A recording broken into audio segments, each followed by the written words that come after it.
साथियों, आज की कहानी शुरू होती है पश्चिम बंगाल के कोलकाता से। यहाँ जगतपुर चरकातला का एक इलाका है जिसे लोग बगियाती के नाम से जानते हैं। अब हुआ ये कि 27 अगस्त की दोपहर थी। मोहल्ले के लोग अपने अपने कामों में लगे हुए थे, लेकिन तभी अचानक मोहल्ले में रहने वालों को एक अजीब सी गंध आने लगी, जैसे कुछ जल रहा था। शुरू में सबने सोचा कि शायद बाहर किसी ने कचरा वगैरह जला दिया होगा, लेकिन कुछ ही देर में ये गंध इतनी ज्यादा तेज हो गई कि लोगों की नाक में चढ़ने लगी। और फिर सबकी नजर उस फ्लैट पर गई जहां भोला हलदर अपनी पत्नी उपासना के साथ किराए पर रहता था। उसी फ्लैट की खिड़की से काला धुआं निकल रहा था। लोग घबराए और तुरंत उस फ्लैट की तरफ दौड़े। पड़ोसियों को लगा कि शायद फ्लैट में आग लग गई है। उन्होंने घबराते हुए फ्लैट का दरवाजा खटखटाया। कुछ ही देर में दरवाजा उपासना ने खोला। उसके हाथ में कुछ जले हुए कागजात थे, लेकिन मकान मालिक और पड़ोसियों को देखकर वो बुरी तरह से घबरा गई। पड़ोसी और मकान मालिक ने उपासना से पूछा कि तुम बंद फ्लैट में ये सब क्या कर रही थी? तुम्हारा पति भोला कहाँ है?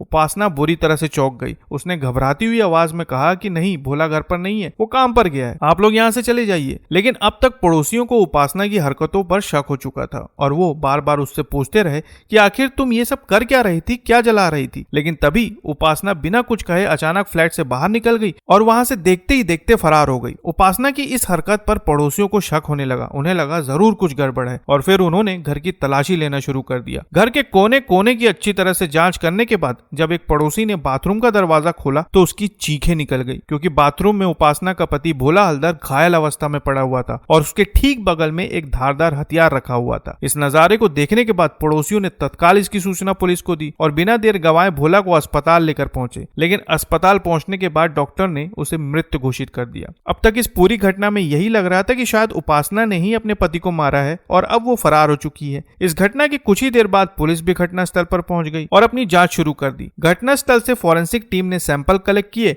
और अब पुलिस उपासना की तलाश में लगी हुई थी। सबसे पहले पुलिस ने उपासना के पुराने रिकॉर्ड्स खंगाले, लेकिन इसी बीच उन्हें पता चला कि उपासना का प्रेम संबंध सुभा राज बख्शी नाम के एक व्यक्ति के साथ लंबे अरसे से चला आ रहा था। और जब पुलिस ने उसे शक के आधार पर गिरफ्तार किया तब उसने कबूल कर लिया कि उसी ने उपासना को एक धारदार हथियार दिया था और कहीं न कहीं भोला को मारने के पीछे शायद उसका भी हाथ था। इसलिए फिलहाल उसे 10 दिन की पुलिस रिमांड पर भेज दिया गया है। लेकिन असल में साथियों, ये कहानी जितनी सिंपल लग रही है उतनी है नहीं, क्योंकि इसके आगे जब पुलिस ने उपासना के पुराने रिकॉर्ड्स खंगाले तो उन्हें एक बेहद चौंकाने वाली बात पता चली। असल में मरने वाला व्यक्ति भोला उसका पहला पति नहीं था, बल्कि इससे पहले भी उपासना की शादी हो चुकी थी। कई साल पहले उसकी शादी गोबोरदंगा के रहने वाले एक व्यक्ति के साथ हुई थी। कुछ समय तक तो उसकी शादीशुदा जिंदगी बहुत बढ़िया तरीके से चली, लेकिन फिर अचानक शादी के कुछ ही महीनों बाद उपासना के पहले पति की संदिग्ध हालत में मृत्यु हो गई। पहले पति की मृत्यु होने के बाद पुलिस ने इस मामले की जांच की, लेकिन इसी दौरान उपासना के ससुराल वालों ने उपासना पर यह आरोप लगाया कि उसी ने अपने पति को अपना जीवन समाप्त करने के लिए उकसाया था। और इस आरोप के बाद जैसे ही उपासना पर एफआईआर दर्ज हुई, वो वहां से फरार हो गई। पूरे 10 महीनों तक वो कश्मीर के किसी इलाके में छुपकर रही, लेकिन 10 महीनों बाद जब वो वापस आई तो उसे गिरफ्तार कर लिया गया। लेकिन गिरफ्तारी के कुछ ही महीनों बाद उसे इस मामले में जमानत मिल गई। जमानत मिलने के बाद उसकी मुलाकात भोला हलदर से हुई, लेकिन यहाँ पर एक ट्विस्ट था।